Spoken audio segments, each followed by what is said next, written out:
ને મિત્રો senior clerk 2016 ની અંદર જે રીઝનિંગ નો પ્રશ્ન છે એ એક આ પ્રકારનો છે, સરસ છે.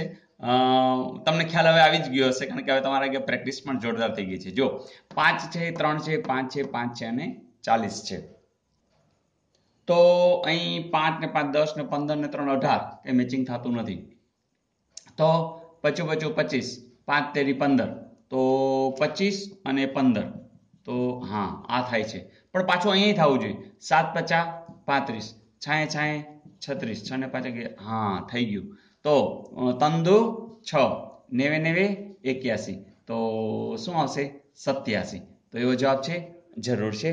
તો મિત્રો આ સરસ મજાનો સમ છે, માત્ર આ બંનેનો ગુણાકાર અને એ સરવાળા રૂપે, તો એ તમને મળી જશે. તો મિત્રો એબીસીડી એની અંદર તમને એવું કીધું છે કે એ થી ઝેડ અને એટલે કે 26 થી 1 આ રીતે તમારે ગોઠવવાનું છે. અને એમાં તમને આપ્યું છે કે એ બરાબર એસ છે, એફ બરાબર એક્સ છે, કે બરાબર ટી છે, તો જી બરાબર શું? તો મિત્રો તમને ખબર છે કે આવું હોય ને ત્યારે એક વખત તમારે એબીસીડી લખી નાખવાની. ચાલો આપણે 1 સેકન્ડમાં લખી નાખવી છે. જો લખાઈ ગઈ ને? તમે કહેશો સોરી તો તમે લખી શકો, પણ હા મિત્રો તમારે આ પ્રેક્ટિસ કરવી છે, કરવી જોશે. અને અહીં તમને પાછું એમ કીધું છે કે એ ટુ ઝેડ જાઓ ને એમાં 26 થી 1 જવાનું છે, એટલે તમારે અહીંયા 26 લખવાના છે. એનો અર્થ કે તમારે અહીંયા શું લખવાનું છે 1 2 3 4 5 6 7 8 9 10 11 12 13 14 15 16 17 18 19 20 21 22 23 24 25 ને 26. જો આ 26 નથી આવતા એનો અર્થ કે કંઈક તમે ચૂકી ગયા છો. તો હવે જુઓ જોઈએ કે એને એમ કીધું છે એ બરાબર એસ, એટલે એનો અનુસંધાન એને એસ આપ્યું છે. એનો અર્થ કે આ 26 ને 8 ને કંઈક લેવા દેવા છે.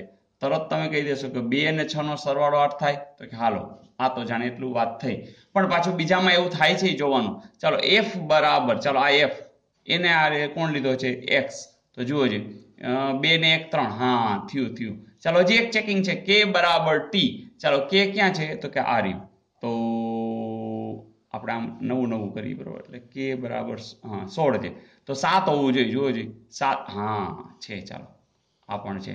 તો હવે તો તમને કીધું છે જી, ચાલો જી ક્યાં છે, આપણે અહીં ત્રિકોણ કરીએ જી, એટલે 2 વત્તા 0, ચાલો 2 વત્તા 0 એટલે કેટલું આવે યસ, તો એનો જવાબ આવે વાય. એ જવાબમાં આપ્યો છે, આપવો જ પડે. તો મિત્રો આનો જવાબ આવશે વાય. તો ફ્રેન્ડ્સ રીઝનિંગના સમ તો એકદમ મજા આવે કારણ કે એમાં મગજ કસવાનો હોય છે, અને મગજ કસી એમાં આપણો મગજ કેવો થતો જાય છે, શાર્પ થતો જાય છે. તો મગજને તો કામ આપજો. અને તમે તો ઓલરેડી ખૂબ કામ કરો છો. રાત્રે પણ વિડીયો ઘણા બધા લોકો જોઈ રહ્યા છે. મને ઘણી બધી ડિટેલ્સ તમે આપી રહ્યા છો. તો આપણે તો વધુ ને વધુ કામ કરતા જ રહેશું. જેમ જેમ મને સમય મળશે એમ આની અંદર તમને હેલ્પની અંદર તમારી સાથે જ છું. તો મિત્રો પ્રેક્ટિસ ચાલુ રાખજો. સિનિયર ક્લાર્ક 30મી જુલાઈ આવી રહી છે, ટેટ પણ 30મી જુલાઈ છે, તો આનંદથી કામ કરીએ. Okay, all the best.